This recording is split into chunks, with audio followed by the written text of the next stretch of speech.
যুবভারতের ঘটনায় ইতিমধ্যে রাজ্য পুলিশের শীর্ষ কর্তাদের শোকজ করা হয়েছে আর এবার এই ঘটনায় 4 আইপিএস এর নেতৃত্বে এসআইটি গঠন করল রাজ্য সরকার। এসআইটিতে আইপিএস পীযূষ পান্ডে, জাভেদ শামীম, সুপ্রতিম সরকার, মুরলীধর তারা রয়েছেন। যুবভারতের ক্রীড়াঙ্গনে বেনজির বিশৃঙ্খলা, শীর্ষ পুলিশ কর্তাদের শোকজ, কর্তব্যে গাফিলতির অভিযোগে একের পর এক পুলিশ কর্তাকে শোকজ করা হয়েছে। সাসপেন্ড বিধাননগরের ডিসিপি অনিশ সরকার এবং তার বিরুদ্ধে বিভাগীয় তদন্তের নির্দেশ দেওয়া হয়েছে।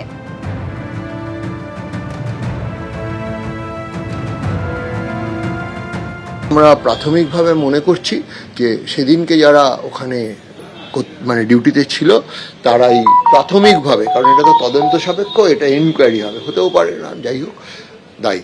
গত শনিবার যুবভারতী ক্রীড়াঙ্গনে মেসিকে দেখতে না পেয়ে দর্শকরা ক্ষোভ উগরে দেয়, একেবারে বিশৃঙ্খল পরিস্থিতির সৃষ্টি হয়। আর সেই ঘটনায় ক্রীড়ামন্ত্রীর পদ থেকে অরূপ বিশ্বাসের পদত্যাগ।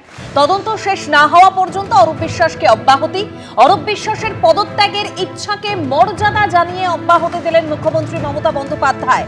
আর এই তদন্ত চলাকালীন মুখ্যমন্ত্রী নিজের হাতেই রাখবেন ক্রীড়া দপ্তর।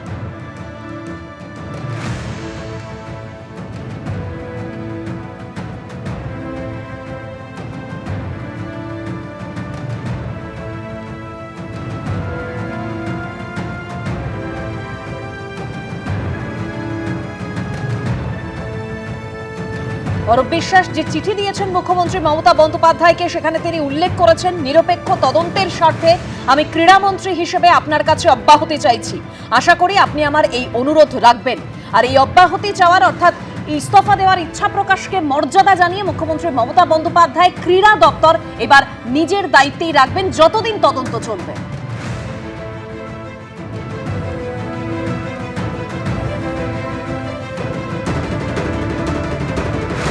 ক্রীড়ামন্ত্রীর পদ থেকে পদত্যাগ করেছেন অরূপ বিশ্বাস যুবভারতী কাণ্ডের প্রেক্ষিতে, আর তাকে অব্যাহতি দিয়েছেন মুখ্যমন্ত্রী মমতা বন্দ্যোপাধ্যায়।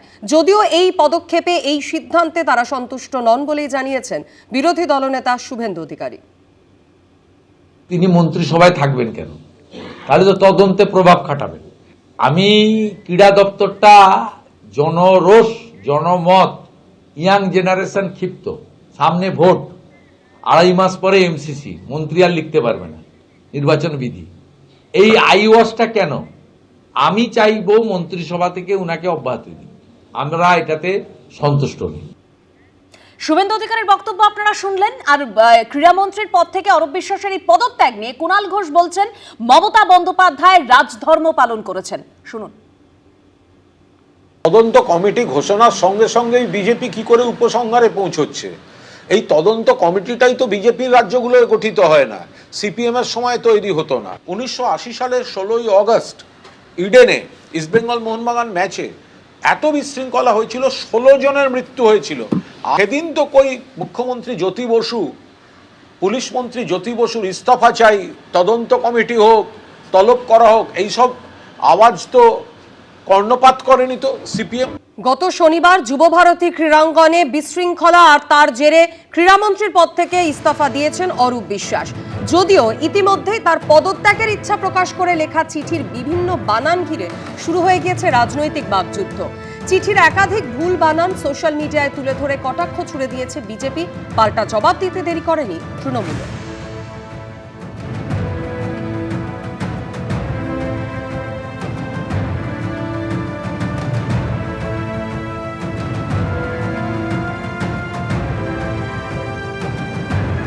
বাংলায় লিখতে গিয়ে পশ্চিমবঙ্গের ক্রীড়ামন্ত্রী ক্রীড়া বানান ভুল করেছেন, এটা অত্যন্ত স্বাভাবিক। সেই জন্য তো পশ্চিমবঙ্গের ক্রীড়ার এই অবস্থা।